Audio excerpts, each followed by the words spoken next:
I was 23 when I drove to my parents' house that Thursday afternoon, thinking we'd finally put the tension behind us. I pictured us sitting at the kitchen table where I'd done my homework as a child, hashing out whatever words had built a wall between us.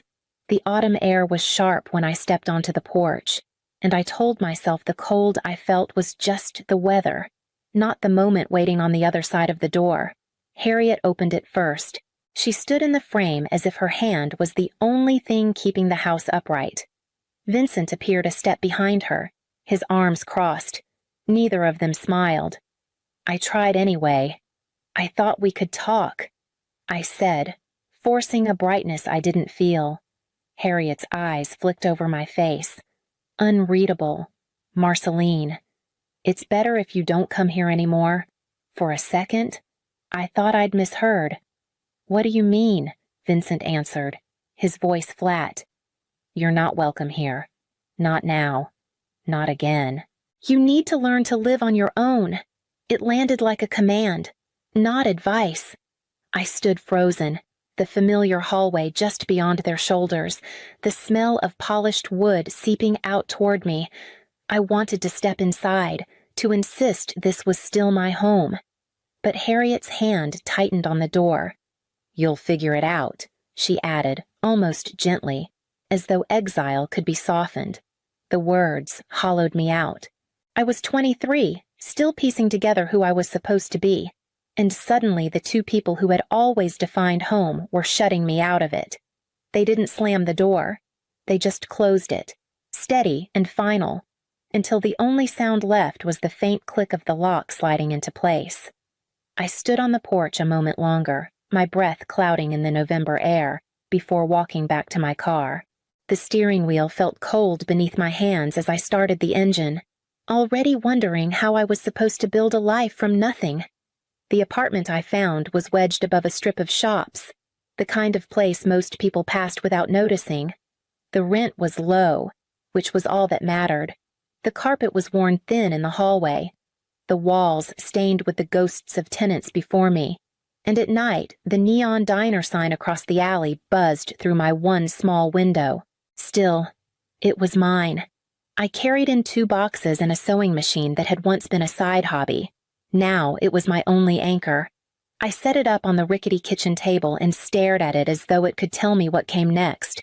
My first jobs were scraps hemming a neighbor's trousers, patching a jacket sleeve. The payments were crumpled bills, coins pressed into my palm.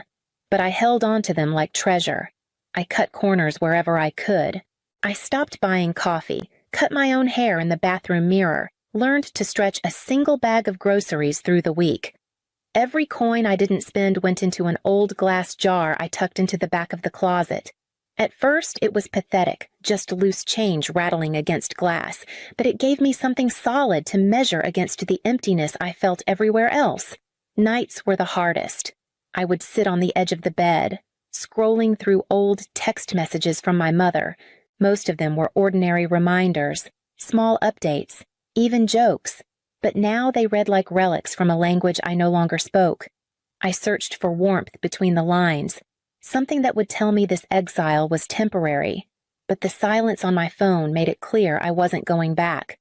So I worked, stitched, saved, and reminded myself that survival had to be enough for now. What I didn't know then was that the jar would become more than coins. It would become proof I could create something lasting, even without the people who told me I couldn't. The jar in the back of my closet became my quiet secret. At first, it held only nickels and dimes, but over time, the weight of it grew. Every job I took on curtains for a neighbor's new apartment, repairing a winter coat for a coworker, sewing a child's Halloween costume ended with coins or bills folded into my hand. Each one went straight into the jar. It wasn't much, not enough for anyone else to notice, but for me it was proof that forward motion was possible. Word spread slowly. A friend of a friend needed a bridesmaid dress altered. A man from down the block wanted custom drapes for his living room. With every stitch, I felt less like I was treading water and more like I was building something tangible. The hum of the machine at night filled the silence that used to echo through my apartment, and for the first time since being shut out, I began to believe I might carve a life without my parents' approval. Still, the wound wasn't gone. One Saturday morning at the farmer's market, I saw them across the street. Harriet carried a tote bag of fresh produce. Vincent walked beside her, and they looked unchanged, as if the years had passed without consequence. I froze, half expecting them to glance my way, to at least acknowledge I existed. They didn't. Their eyes slid past me as though I was a stranger. I stood there clutching a bag of fabric scraps I'd bartered for, heat rising in my chest. I wanted to call out, to prove I was still here, still standing. Instead, I turned back toward my apartment, the jar waiting in the closet like a silent reminder. Every coin I dropped in that glass didn't just mark survival. It marked distance. Each small clink was a boundary I was learning to set, a way of saying to myself they may never see me, but I see what I'm building. And the day came when the jar was heavy enough to make me wonder what might come next. By the time I turned 25, the jar in my closet had grown too heavy to lift without both hands. I emptied it one night, spreading the coins and bills across the floor in neat stacks. It wasn't much by most standards, but it was enough for a down payment on something I could call mine. The house I found sat on the edge of town, its siding chipped and the yard overgrown with weeds. Most people saw a burden. I saw a beginning. Signing the papers felt surreal. No cosigner. No family safety net. Just my name alone. When I walked into the empty living room, the air smelled of dust and neglect, but beneath it I could sense possibility. Friends shook their heads when I told them. "It's a money pit," one said. "You'll regret it." But regret was what I already lived with. I needed something that belonged to me, even if it came with broken floorboards and peeling paint. I started with the smallest things.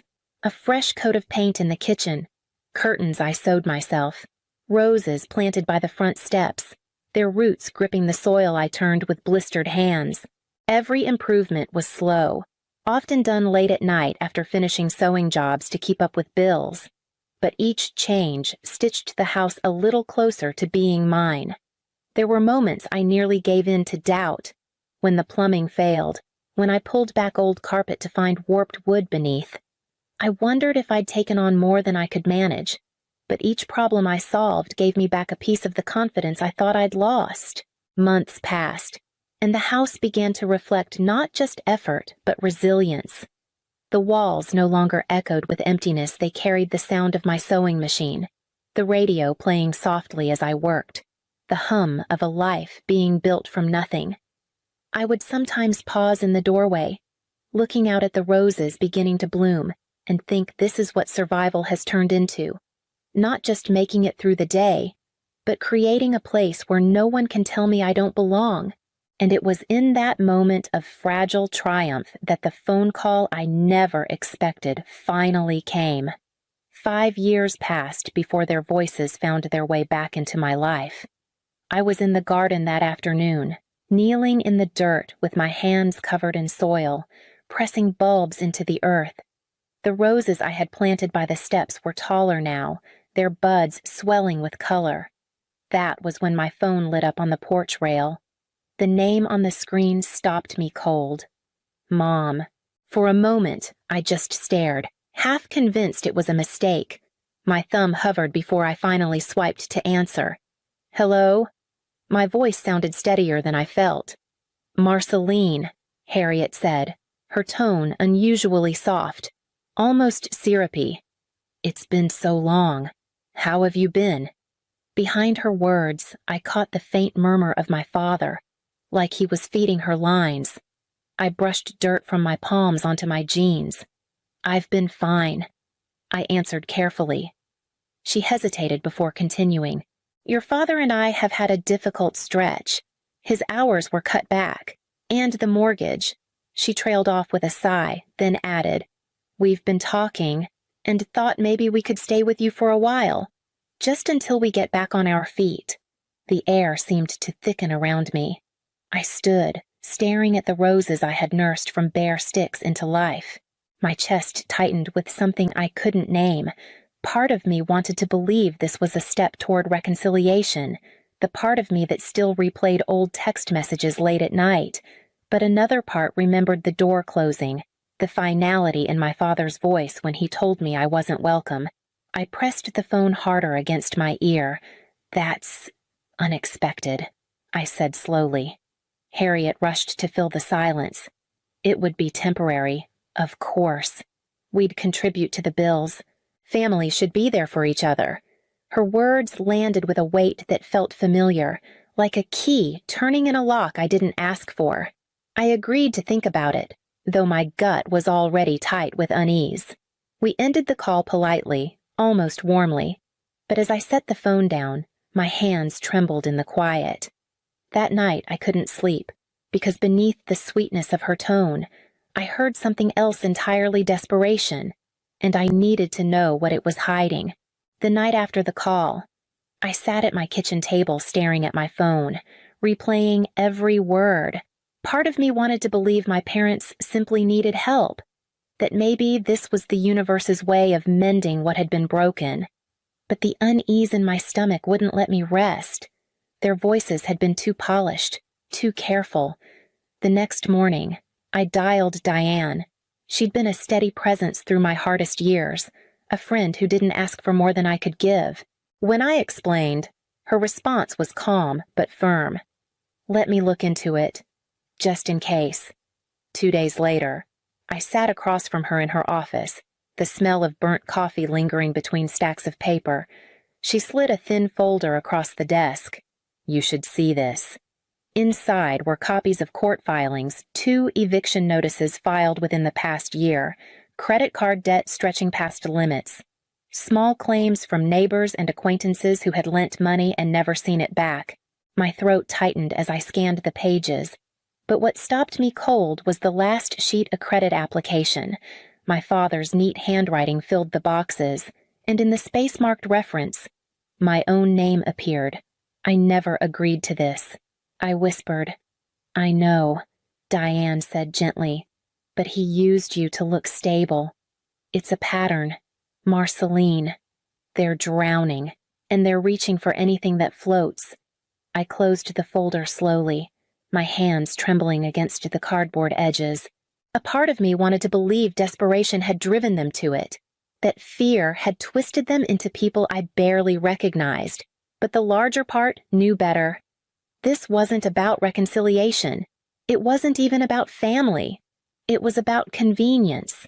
I walked out of Diane's office clutching the folder, the papers inside rattling like evidence for a trial that hadn't yet begun.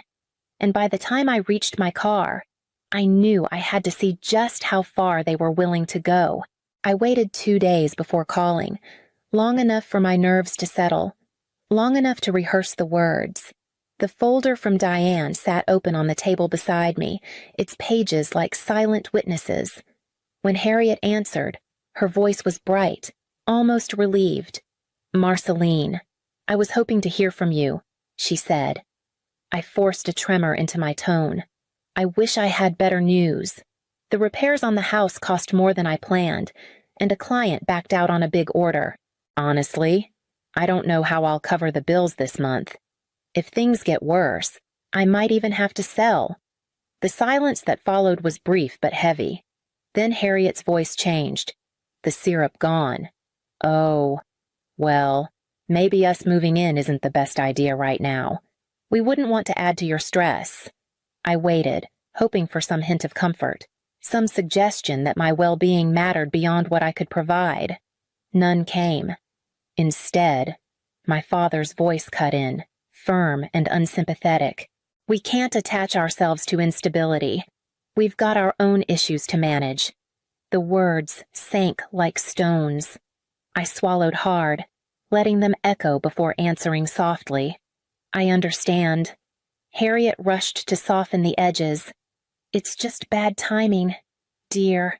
Maybe later, when things are steadier." But steadier meant useful. I could hear it as clearly as if she'd said the word. Their interest in me wasn't rooted in love or reconciliation. It was rooted in what I could offer, the stability they lacked.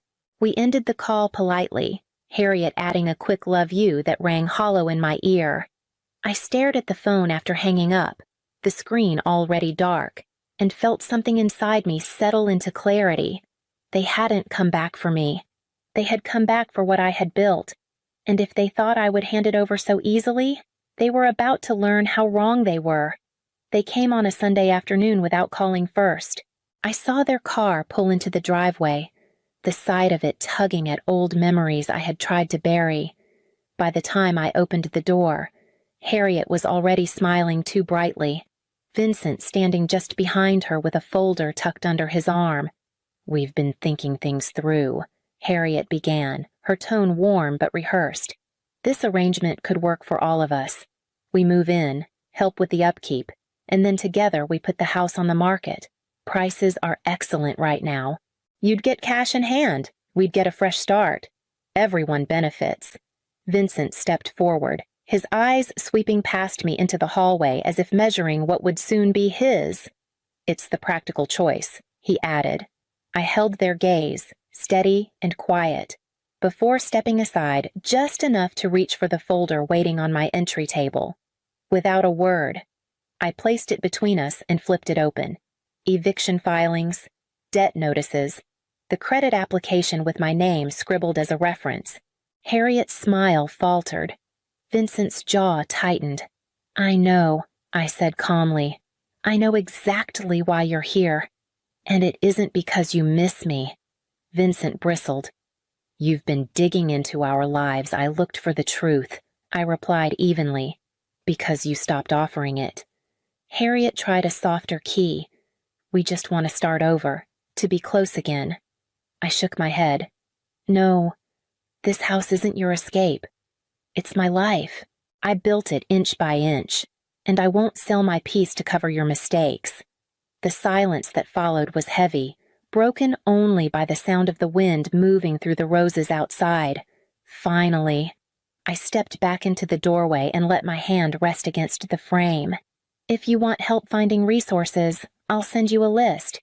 But if you want my house, the answer is no." I closed the door firmly, the echo reminding me of another door closed years before, but this time it was mine to shut.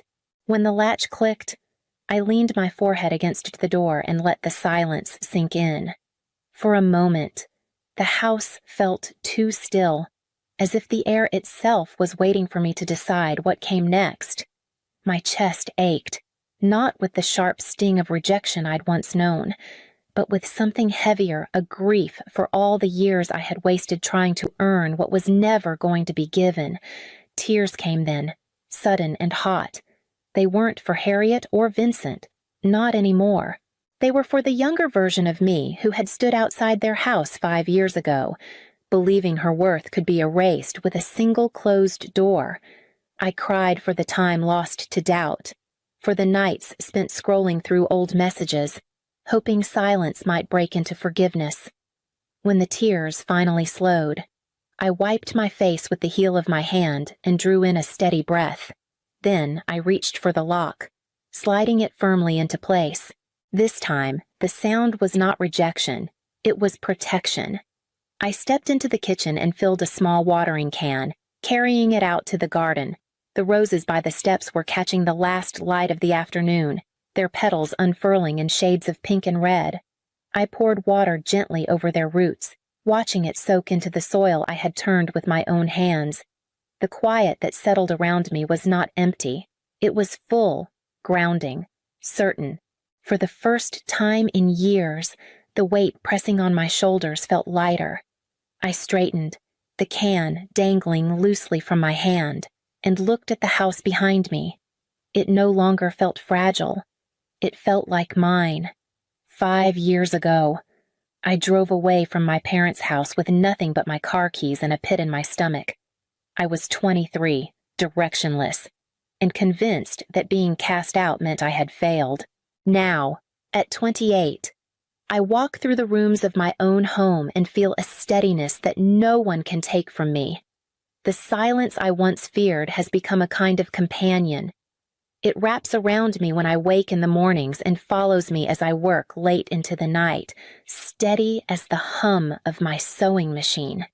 This house, with its patched walls and creaking floors, carries my fingerprints in every corner. It may not be perfect, but it is proof that I could begin again without them. Proof that survival can turn into something stronger. I sometimes imagine what I would do if they knocked again. If they came not with plans or demands, but with honesty. I know I could stand in the doorway and listen. But until that day comes, the lock will hold. Not out of spite, but out of respect for myself, for the life I've built, for the boundaries that keep me whole. Outside, the roses are in full bloom, their petals catching the late sun. I remember planting them as bare sticks, wondering if they would ever take root. They did, on their own time, without permission, without approval. So did I. I kneel to pull a weed from the soil, brushing dirt from my hands, and rise to face the house that carries my name alone. The past no longer feels like a weight. It feels like distance, and I have no desire to walk back across it.